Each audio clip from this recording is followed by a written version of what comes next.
Here with Ty Waltz, second year coach at Virginia Tech, um, senior level athlete training out of the Southeast Regional Training Center, and a senior world team member, three-time All-American for Virginia Tech. Ty, thanks for taking the time to talk to me today. Absolutely. Thank you for having me.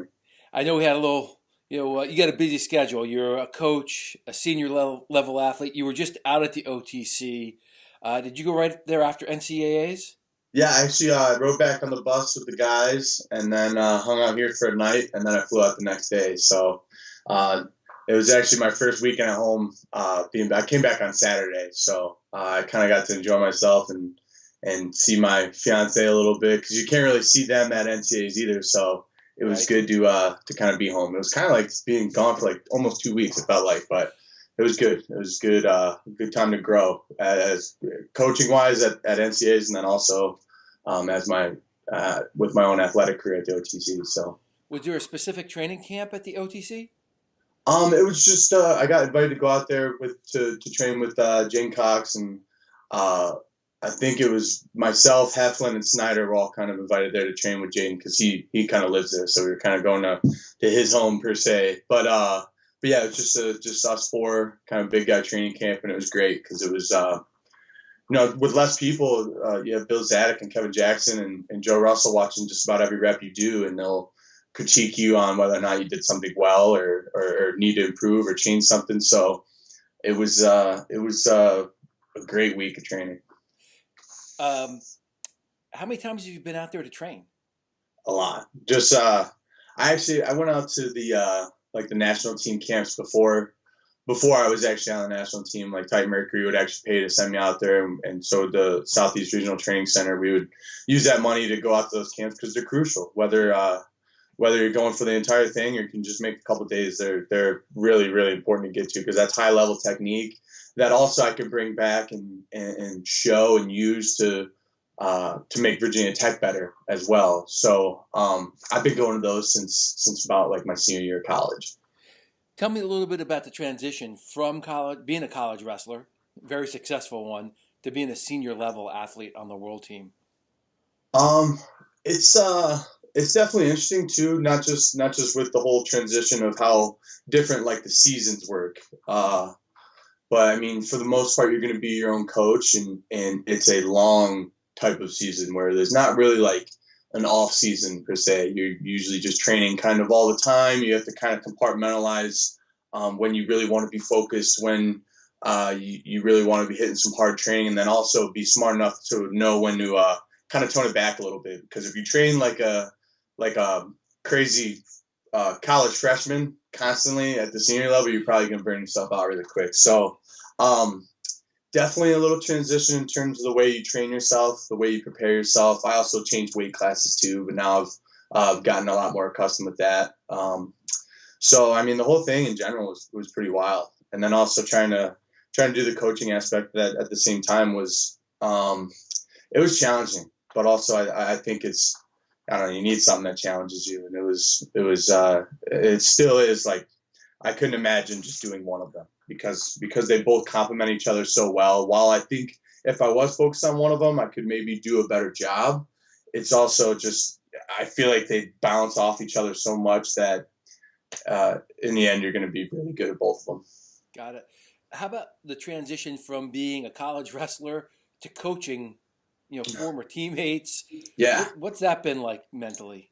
yeah, that's kind of what it was like the first year too. You don't just I mean I feel like I was a leader on the team too, but you still don't have that same respect from the guys that you were teammates with and boys with that you used to go on bus rides with and room with on trips, as you would from the whole process of recruiting a kid through high school, having him come onto campus, showing him his visit, and then he's your athlete like the following year. Yeah. That relationship's completely different than your teammate that you're just you graduated and that's the only thing that changed. And I'm a coach now. I'm still Right. his friend. It's not like it's completely different.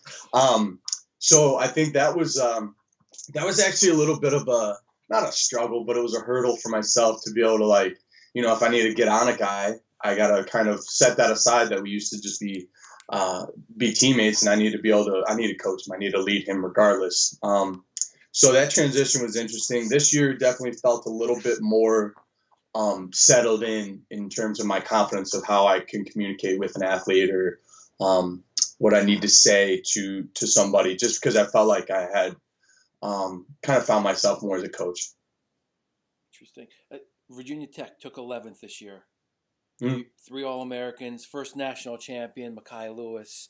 Thoughts on the championship? Yeah, it was.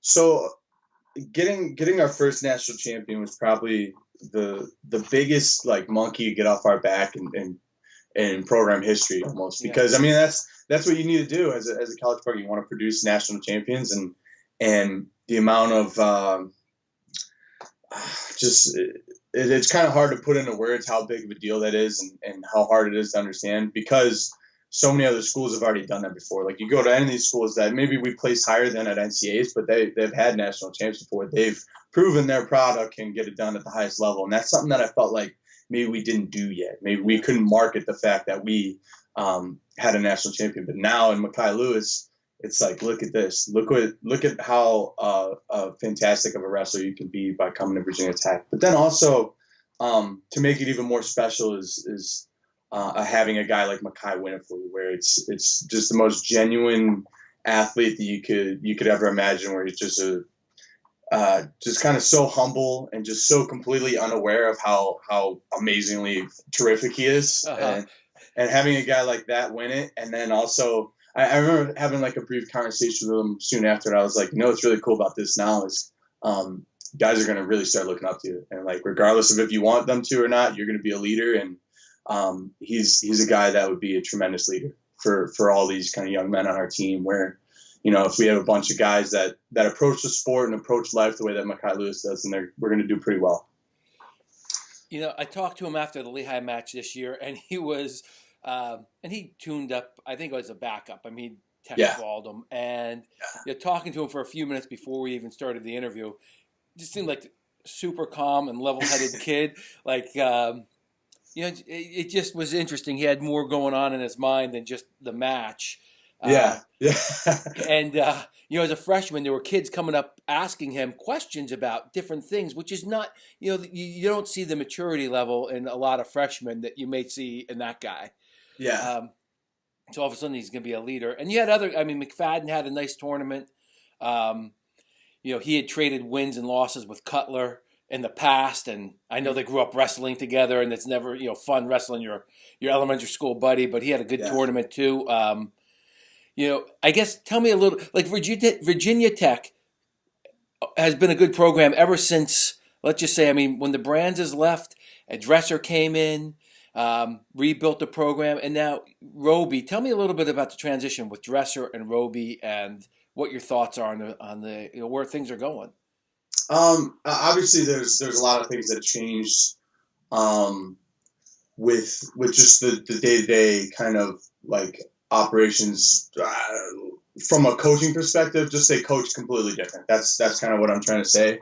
But in terms of Virginia Tech's trajectory, it was seamless, where he took over, and the kind of uphill momentum that we had, it just kept going, and we kept riding that, and we continued to not just there was really no hiccup. We just continued building off of it, and continue growing and expanding, and also since I've been a part of it as a coach almost for the entirety that Roby has, he's starting to finally get some of his recruits that he's actually recruited coming in, and it's kind of interesting to see how much things have changed, and how much just Virginia Tech as a whole has kind of changed. So is it different? Can you give me a couple specifics of that?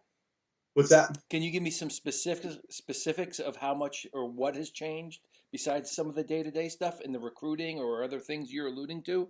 I would say just obviously not just with Roby taking over, because he also brought in a guy like Jared Frayer, who runs the majority of our practices. So the way that Frayer runs the practices is completely different than coaches that we've had in the past, and the way that both of them interact with athletes is completely different than it has been. To where I think we approach things with a lot better mentality than we used to in the past, where we focus on the athlete, coming in with a positive mindset, trying to maintain that throughout the entirety of the year, and then at the same time building these guys up, making sure that they're not just physically tough and physically prepared to go, but also staying positive with them the entire year, as in the past where things were a little bit more different. I'd say probably a little bit more old school. Now we're definitely a little bit more progressive in the way that we coach. I'd say that's probably the best way to describe it. Got it. Tell me about your relationship with Coach Dresser as your coach, and then maybe go ahead. Dresser was, man, he always treated me with a lot of respect. He actually was one of the coaches that gave me a chance coming out of high school too. Yeah. So, I mean, I wasn't a highly touted recruit by any means, but him and Roby put some faith in me, and they believed in me, and they recruited me, and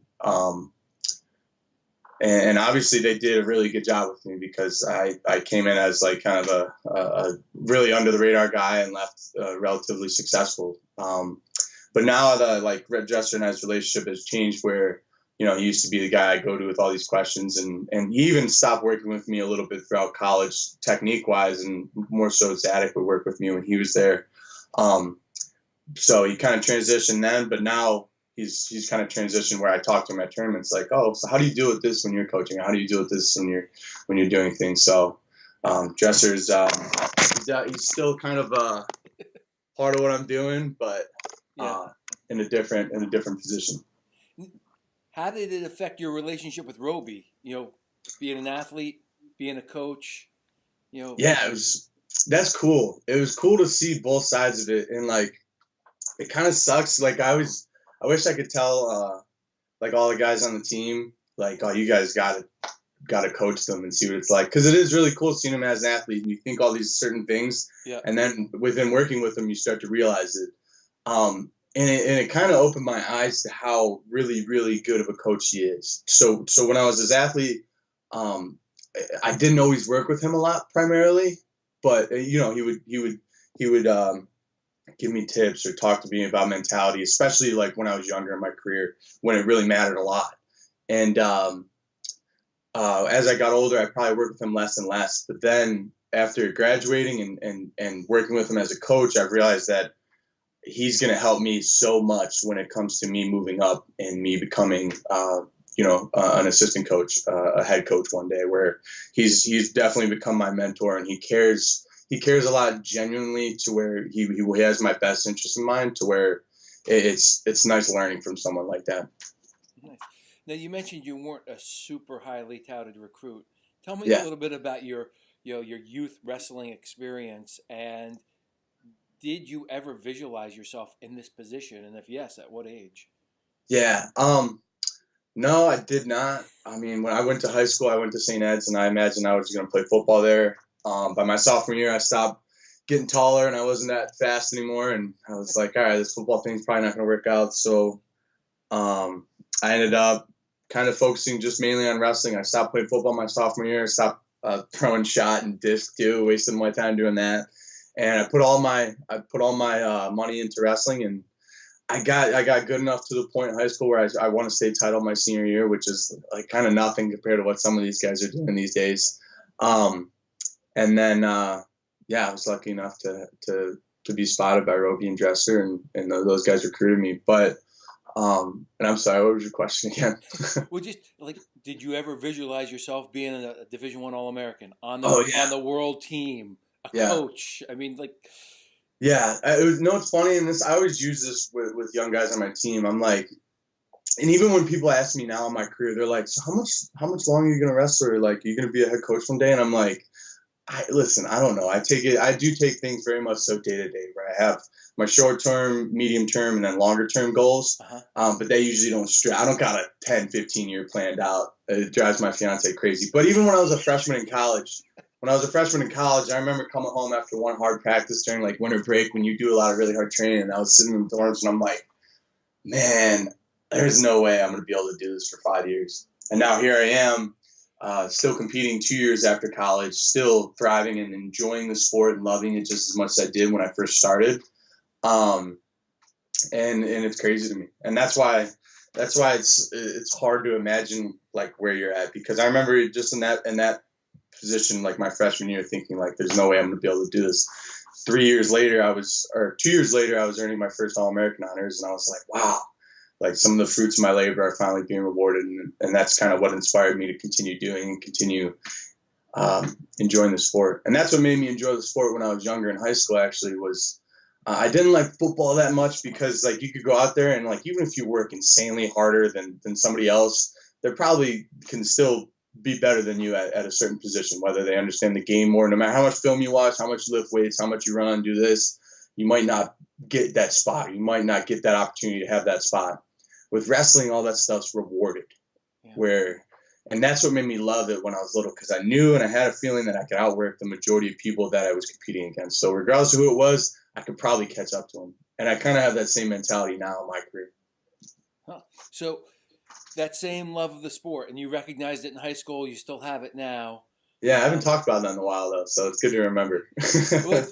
So here's another question then tied to that. So, like that reward of the sport. Now, a lot of guys I talk to, when they go from being a wrestler to a coach, they feel like they become a better wrestler after they're done competing, but you're still competing. Can you tell me a little bit about how the sport has changed for you in double roles like that? Yeah, I mean, so the one thing that I actually really like about coaching while being an athlete is you're held to like a higher sense of accountability. Where say I go to a tournament and I lose and now I'm on the backside, I'm going to wrestle my tail off on the backside because when I'm coaching, I'm going to tell guys that when they lose their first match, listen, you better rattle off some wins here on the backside and you come back and you try and get third place. So not just with that, not just with like in competition things, but also having athletes that are looking up to you. They hold you accountable with the way you train, with the way you eat. So, I don't want these guys seeing me have my cheat meals or seeing me take days off. I want them to see how hard I train, because then when I expect that out of them, I kind of have that credibility where they're like, all right, well, yeah, you do that. I'm not going to tell them to do anything that I'm not going to do. So that's where I really enjoy it. So I can literally train exactly the way and do all the things that I would expect of my athletes, and then use myself as an example to them sometimes. Not that I always do, but yeah, I got it. It's an accountability, and it's a great way to mentor somebody through that example. You talked about wrestling through if you lose in the backside of the bracket. What's your mental process like dealing with a loss? One, during a tournament, but two, like maybe afterwards? Yeah, that's actually a good question because it's different. I think in a tournament, it's got to be brush it off, forget about it, learn those quick lessons that you can from it. But then after a competition, after a loss, it's usually a longer process where I'll break down the film and watch it for long periods of time and really think about it, and not in such a negative way, but it's in a way that I really, really want to grow from it because I hate losing. I'm competitive, and especially when you lose matches that you think you could have wrestled better in, or in a match that you maybe should have won, should have, would have, could have, regardless. But those are the ones that sting more, and in a sport that I feel like I sacrifice a lot in, other people sacrifice that much more for me. I'm away a lot. I'm busy a lot. I don't see my family very often. I don't see my fiance as much as she'd probably like. So when I lose, I kind of take it personally.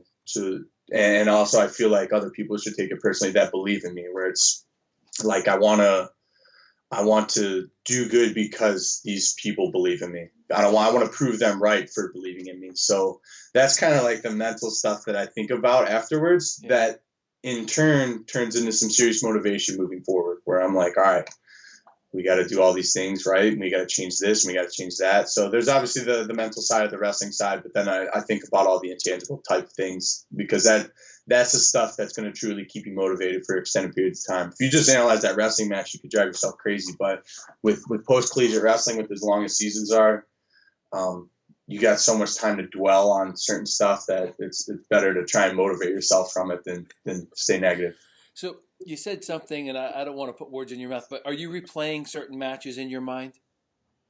Yeah, not constantly. I'll watch them, but like before a competition, I usually don't watch matches of myself losing. And we do the same thing with our guys. Well, we actually had uh, one of the guys that helps our team put together highlight videos of all of our guys where they watch themselves hitting all their offense and doing well and escaping from bottom, things like that, all that positive stuff. So I replay certain matches in my head where I'm like, man, I can't believe that happened. That sucked really bad. But like right now, especially preparing for like the U.S. Open, I'm not going to be watching a lot of those. And everything's kind of growth. I'm growing. I'm building. I'm not worried about the past. I'm living right here.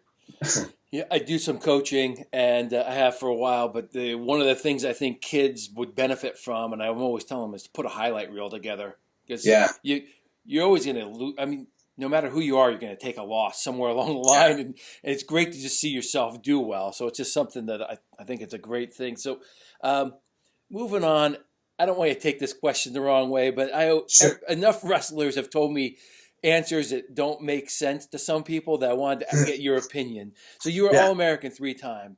Yeah. You took 7th, you took 4th twice. Yeah.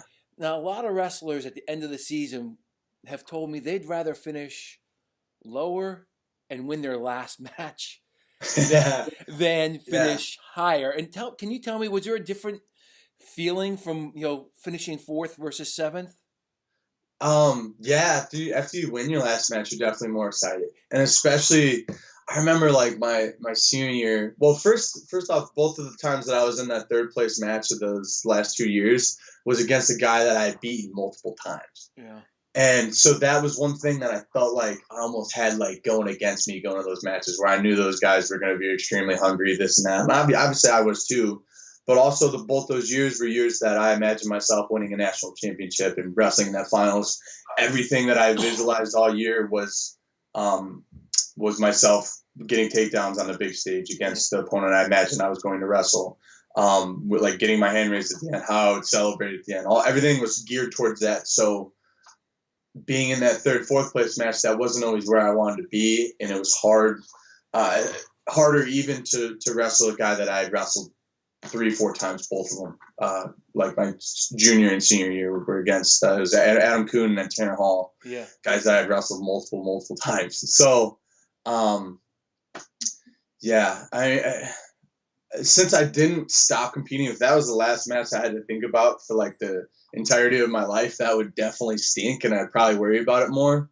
But since I continued competing, since I continued growing, and I could look back on that and be like, man, I would beat the crap out of myself if I were to wrestle myself right now, how I am today. I don't worry about it too much. Got it. Any thoughts, like you kind of removed from the folk style scene, if you could make any rule changes, college wrestling, folk style, what would they be to improve the sport?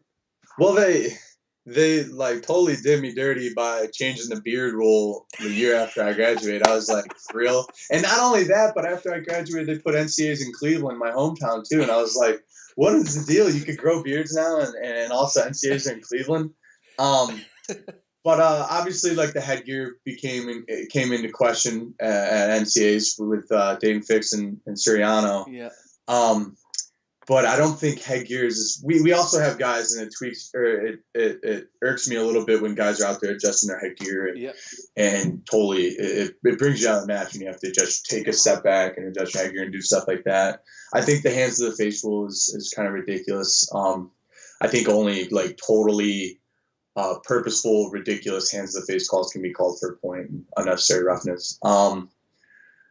Other than that, how about out of bounds? Do you prefer the freestyle? That was my next point. Oh, I'm sorry. Go ahead. I would like for them to, if there's gonna have to be a call going out of bounds, it needs to be more clear cut. Like Sam Stoll, Mason Paris, like their first match in NCAAs. If you saw the stall calls in that, and then ridiculous. Like if you never watched wrestling before and you watched that match, and you're trying to figure out what the rules were.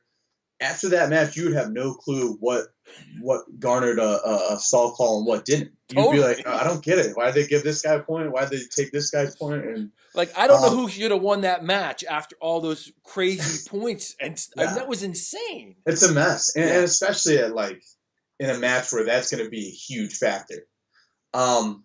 So, I mean, I wrestle freestyle. I've gotten accustomed to the freestyle rules. I like them a lot better than folk style. Yeah. I like freestyle because you're on your feet the entire time. Those matches go a lot faster. I think they're, for the most part, going to be entertaining because I think riding time somewhat takes away from entertainment value. Because when you have riding time being a thing, and then you have guys getting dinged for stalling on top, I don't think you can stall on top. You're riding, you're getting your riding time. You're not letting that guy get a point. But also, I don't enjoy watching that. I think it's, I'd rather see guys try and take each other down and stay in the center of the mat and wrestle each other as opposed to playing the out of bounds rule. Totally. Doing stuff like that. I think making it more clear cut, making it more genuine wrestling. A lot of times in folk style, you'll have a guy win a match that probably wasn't the better wrestler. I think maybe if he played the rules right or got a good call here and there, he could win. But I feel like freestyle more so. And also getting a point for an escape is also another thing that I had an issue with. I was talking, I think maybe with, it was with Tervel Blagnev and Isaiah Martinez before the finals. And we were just talking about freestyle and folk style. And I think maybe Tervel brought up how you got to give a guy a point if you take him down and you cut him. And that makes matches so much closer than they need to be, where you could get 3 takedowns, but you're only up by 3 points. Where in freestyle, you get 2-4-6, you're up at 6-0, and now that guy has to. It's just I feel like there's a lot of rules that could change and use some fine tuning, but also that would make high school coaches have to relearn everything they knew, and it would change everything. It would just be a big pain in the butt. So maybe it's better off staying the same. Sorry, that was kind of a long spiel. That's all right. I liked it. I agree with a bunch of the stuff, and I mean, I think one of the biggest issues that kids face is that the junior high school rules are slightly different, and then high school to college is different, and you're constantly having to tweak things, and it doesn't feed into the system. And that, to me, a takedown is the skill required for a takedown is worth twice as much as an escape. Yeah. And that just doesn't make any sense to me. But that's there's a lot of stuff. And the high school rules are crazy. Sometimes when I watch high school wrestling, I'm like, what sport is this? Right. And the math can be so small that there can be 20 stoppages. Yeah. It's just insane. All right. Moving on. What has been the biggest challenge for you in wrestling? What's been the hardest thing you've had to deal with?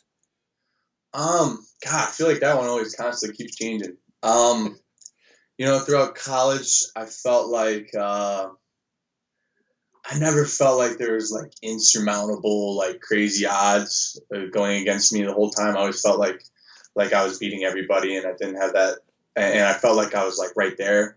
I'd say like the biggest challenges and the biggest odds are right now in my career.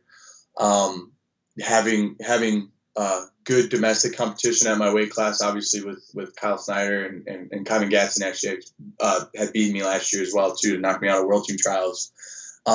Having those two guys in front of me and knowing that I need to beat them, and then also the rest of the world out there too that I'm striving to compete against and striving to be a best of. That challenge in front of me is probably the biggest that I've had in my entire life. And then also, you have to deal with the fact that I'm not 18 years old anymore. I'm 25. I'm getting older. You have that. I'm getting married soon. There's all these other kind of like life things that are different than when I was in college too, that are changing. And that kind of add on to that overall challenge of being an Olympic and world champion. But that challenge in front of me has me more motivated than anything. I feel like if what's in front of you, like if you have a lot of work to do, you probably aren't going to sit there and procrastinate and take your time and do it. You're going to try and knock it out. And that's how I feel with what's presented in front of me right now in my life. I want to attack it. I want to go to sleep exhausted every day. I want to wake up early and still be tired. And I want to go in and try and continue to grow, try and continue to get better. And that's how you should do it when you got a lot of work to do, I guess. What do you think is what's your biggest accomplishment in the sport? I don't like looking at like actual like wrestling wins and stuff like that, I'd say if right now in my career, if I could go out and beat a guy really bad and like finish a match really strong, and my athletes see that and they go out and do similar things and take from that's extremely fulfilling. That makes me extremely happy to be able to actually lead through example with an athlete. It's crazy. There is a lot of fulfillment and a lot of great stuff to learn as being an athlete, but I feel like on that coaching side, there's also a lot too, where when you finally break through with an athlete and have them do something that you've been working on, or when you see them change something in their wrestling mentally that you worked on them with, that stuff's really fulfilling. But I'd also say in my own wrestling that I love when I could kind of overcome not just like a certain position, but kind of mental lapses. Like when I start catching myself where I get unfocused and when I'm not doing a good job, when I'm not living exactly right to accomplish my goals, and I catch myself and be like, all right, flip it around, because that's important. And being able to stay consistent, persistent, with as much time there is in a freestyle season, it's hard to do. So being able to stay focused like that fires me up. 2 follow-up questions. One, talking about not being focused. Are you talking about while you're actually wrestling? Little bit. Yeah. So that's like having What's that. The most bizarre thing you think about when you're out there? Like, are you thinking, I got to pay the mortgage, or I got to call my fiance? Like, what do you do? No. I mean, like actually genuinely kind of really, really focusing on just yourself, focusing on just your wrestling, on doing everything you need to do from the time you wake up till you go to sleep to make yourself a better wrestler and a better athlete. That's a hard thing to stay focused on, especially when you're coaching, when you got to do this, and this, or when you got to travel, when you got to do that, and trying to maintain that is really hard to do. And also trying to stay excited. I think that's part of focus as well. Trying to stay so focused on what you're doing, but also be excited, because once you go through like the certain monotony of it too, it can get boring. So that's also something you have to be persistent on. You have to keep trying to find stuff within your wrestling to inspire you to work harder to get better at it. So, I also probably should work on my focus in matches too, though. Yeah. Okay. All right. You want to talk about that, or? Oh, no. All right. All right. Well, you mentioned something. I'm just going to follow up. It seems like you have a satisfaction from coaching. Is that right? Yeah, absolutely. And you mentioned earlier that your fiance doesn't like that you know what you want to do in 20 years or whatever it is. But do you see yourself coaching long term? So this is where I always draw back to when I was a freshman in the dorms, my true freshman year of college at Virginia Tech, when I'm like, man, I don't know if I could do this for 5 years. And sometimes after I get done coaching, like even at the NCAAs, I'll sit there, I'll look in the mirror, and I'll see if my hairline went back any further because of how much stress there is. And it is stressful. And I mean, I don't even do near as much as like Jared Ferrer and Roby do. Those guys are on the road constantly recruiting, constantly doing different things, but they allow me to do, significantly less because I'm still focused on my athletic career. So when I look at it like that and I imagine myself in those situations, I'm like, oh yeah, I don't know. But when I'm sitting in the corner and I see an athlete win, or break through in the round of 12, like Zach Zavatsky did this year, that stuff fires me up and that stuff makes me extremely happy. So, absolutely, I can see myself coaching long term. So that's the plan so far. Did Zavatsky ever tell you that Pennsylvania is a better wrestling state?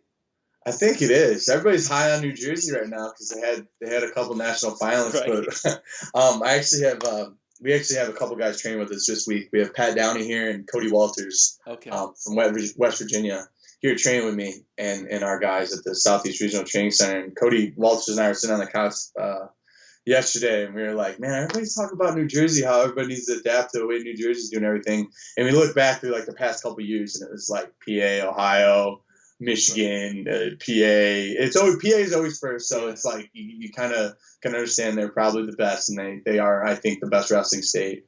But then it's kind of inconsistent, but usually Ohio. So How about training with Pat Downey? I have yet to roll around them, so Okay. we'll see. Okay. Gonna do that here in a little bit. So you've got a history with Kyle Snyder, college. Yeah. He's Olympic champ, former world champ, and you just mentioned your training with him as well out at the training center. Yeah. Tell me a little bit about training with somebody that you have to compete against, to get what you want, to get to your dream. Yeah. Man, I got nothing to lose when I go out against him. So training against him is usually only beneficial for me. As long as I'm prepared and I go into that workout ready to go. And this is one thing I regret from him, and I actually wrestled at the Dan Kolov in Bulgaria, and he had teched me in the second period. And I regret not being fully prepared for that match because I don't think I was mentally, and I feel like it made me hurt my confidence a little bit. But then after training with him after this last little training phase, I did a really good job, and I was mentally prepared for the entire thing, and I walked away a lot more confident. And that's why you kind of got nothing to lose when you go out, as long as you try really hard and do your best, and then you can usually grow from it. But it is different though. There's always a little bit more like tenseness. It's not as fun as training with somebody that you're not going to have to wrestle ever again. Right. Yeah. And do you have a personal relationship with him? No, we just just say hello to each other. And, okay. Yeah, when you drill with somebody, when you're wrestling around, it's hard not to like joke around, and I joke around with just about everybody too. So. You mentioned earlier you changed your weight. Right. And tell me a little bit, one, what's your walk around weight, and a little bit about changing weight classes. Yeah, I feel like I'm always tinkering around with it and trying to see what's best for me. And, it fluctuates pretty significantly along with like the way I eat and my diet and stuff like that. So, I usually walk around at like 225. I like to train at the weight I'm going to be at in competition, which is roughly around 220 to 222, maybe around there. So by the time I start a practice, if I come in at 225, I'll probably lose 2-3 pounds. And I'm right around, by the time you start wrestling live, I should be right around that weight when I go in. As of lately, I've gotten a little bit heavier because I feel like I lose such a substantial amount of weight every single day that it's hard to stay big. So I gained a little bit of mass. I walk around like 227 now, and I still lose like 10 pounds of workout, which puts me on like 4 or 5 pounds like overweight. So, making weight's not bad. The last competition I did, it was the first time I made scratch. And I honestly don't know how dudes in college have done that for as long as they have. Because I've only done it on the freestyle circuit where you got to weigh in like once every like month even. Yeah. And, the way these college wrestlers make weight, not just like once or twice every weekend, but every week to week. Yeah. It's crazy. It gives me it puts into perspective a lot for me. And even though I've lost weight and changed weight classes and technically cut weight, those guys are the real deal. do you feel like it's changed you as a wrestler? Yeah. I feel like I'm much more dynamic and flexible and healthier too. That's definitely where I should be weighing, and that's when I'm eating healthy. This is probably like, even if I stopped wrestling today and just did like basic physical fitness and ate like a normal person, then I'd probably stay exactly the same size. I feel much healthier. I feel like I'm the best wrestler I could possibly be at this weight. And that's why I went down in the first place. Are you in a specific diet? Like, are you a keto guy or paleo or vegetarian? No. I did intermittent fasting and a little bit of like low carb stuff when I initially dropped the weight. Uh-huh. And I'll still do intermittent fasting here and there, but I do enough on a daily basis now where I can't really have a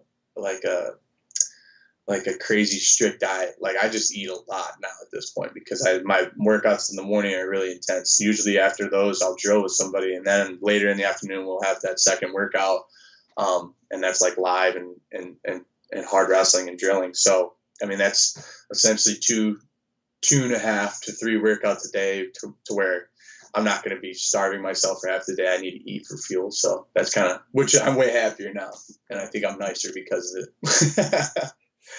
it. Not always the nicest when I'm intermittent fasting, that's for sure. Write a script for yourself. Next 5 years. Oh, that's it takes me a while to write a paper. If I'm writing something, then I'm gonna take a couple minutes. I'm gonna sit down. I'm You gonna don't have to check write it, you can just apps tell on me. my phone. I'm gonna procrastinate. I'm gonna look for anything else to do other than write. But for the next 5 years, I mean, I have the U.S. Open coming up right here in the next 3-4 weeks, and it's hard for me to think very much further past that, other than World Team Trials, and then obviously Final X, and then ideally Astana, Kazakhstan for the World Championships. But Where's your weight class going to be at Final X? Which one? it's in Nebraska. Okay. All right. Yeah. I'm sorry. Yeah. Go ahead. Oh, but imagining myself anywhere further past that, I could only kind of hope, just because life kind of comes at you from every angle and can change in a heartbeat. But I'd love to still be doing what I'm doing, and ideally as a world and Olympic champion at that point, and preparing for, in 5 years, I'd be preparing for my next Olympics in 2024, and then I would love to still be coaching at Virginia Tech and training out of Virginia Tech, because that's part of the reason why I stayed here and want to stay here for as long as I can, because I feel like it's important to do things that where you want to live and where you want to help, and they have already treated you well too. So I want to not just kind of like Mekhi Lewis did by becoming a national champion. He shows people that they can come here and they can achieve that goal here. I want to do that same thing. But as an Olympian and as a world team member, I want to show athletes like, hey, you could come here and you could be an Olympic champion. You could be a world champion. You could make this team and make that team, and you can do whatever you want to do, as long as you stay the path that we kind of have paved for you. And that's hopefully what I'm doing right now. Hopefully I'm paving the path for guys that are coming in the future. Any wrestlers that you like to watch? Yeah, I was just talking to somebody about this the other day, like our favorite wrestlers to that aren't my own. Yep. Gosh. I like watching Jaden Cox wrestle. I just trained with him too. Are you talking just at NCAA level? No, or all over? In the world, whatever. The world too. That makes it just that much more difficult. I'm a Joe Colon fan too. Yeah. I like Joe Colon. Well, you guys are similar size and build. Yeah. Let me just think to actual NCAAs too. Yeah, I'd probably say Mekhi Lewis and Dave McFadden and Zach Staffy. Yeah. Okay. All right. Safe. Who's the funniest wrestler you've ever met? The funniest? Yep. Tim Flynn, the head coach of West Virginia. Okay. He's not necessarily. I don't know if he wrestles anymore. He probably can, but he's I think the funniest person I've ever met in my life. No kidding. All right, I'll ask him about that next time I talk to him. Anybody in the wrestling world you just don't like? And who is it? Dang, starting beef. Exactly. Honestly, no. There's not too many people that I have beef with by any means. I think there's no room to have a big ego in wrestling, because realistically, if you're the best wrestler ever, and even if everybody in the whole wrestling world knows who you are, that's only a small microcosm of society. So I feel like people shouldn't have as big of egos as some do in this sport. But I also can understand that too. So I don't have any qualms with anybody. I'm gonna have to start one artificially. All right, when I put this out there, I'm gonna say that you said you don't like Pat Downey. I'm just messing with you. He's actually like one of the nicest dudes that I've met. Totally. Yeah. I like that guy. What's your favorite food? Oh man. I like Chipotle a lot. I eat Chipotle significantly. I didn't go last night. The line was too long, so I ended up eating some spicy Asian food. So, I'll go with Chipotle. Play it safe. Can you describe Coach Roby in a sentence? Bald and beautiful. That means he has got a lot of testosterone. Frank Molinaro? Yeah, he was actually my roommate at the last competition. So him and I, he went a separate way because he needs to do what he needs to do, and that's an example of how wrestling can kind of take you and can change just like that. So, I trust that he's going to do really well, and I'm sure he's excited and training hard here for the U.S. Open. All right. Anything you want to tell Virginia Tech fans, Ty Walz fans? Um, I think I don't know. I'm gonna I'm gonna see if we can do this, but I'm gonna see if the mayors can make a proclamation for a Makai Lewis Day here in Blacksburg. I think that'd be fair as Virginia Tech's first national champion in wrestling to have a Makai Lewis Day. So we'll see if we could get some people behind that and sign that and get that going. Now, will Might you put that spar right with this him in the week. wrestling room? Do you ever play wrestle or goof with him? I wish I had more to do with why he's so great, but I don't. Jared Frayer works with him It's primarily. Robbie recruited him out of high school. Those guys have everything to do with him. I've traveled with him to the OTC before and worked with him there. I'll answer his questions here and there and roll around with him. Sometimes I could count on probably one hand how many times him and I have actually drilled. Yeah. But no, that's Jared Freyer's project. He works with them a lot. They traveled actually overseas together to go to where his junior world championships were at, which I forgot. Yeah. Romania. Yeah. And so they're close. Give me one sentence for Coach Frere.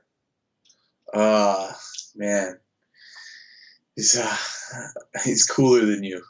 Well, I'm not very cool, so that's all right. He's cool. No, that counts for everybody. Everybody, he's always cooler than everybody. Yeah, he's kind of the man. I'm like, all right, I'm not even gonna try and beat you at this or that because you're probably better than me. How about Devin Carter? Dr. Devin Carter. He actually did his dissertation last Tuesday. Wow. So it's officially, I couldn't tell you what it was on. He's told me so many times, but I couldn't even pronounce or repeat any of it. So, that dude's impressive. Hey, Ty, I want to thank you for the time, and I'll look forward to you watching you wrestle in the future. All right. Thank you so much for having me, too. I appreciate it. All right. Thanks.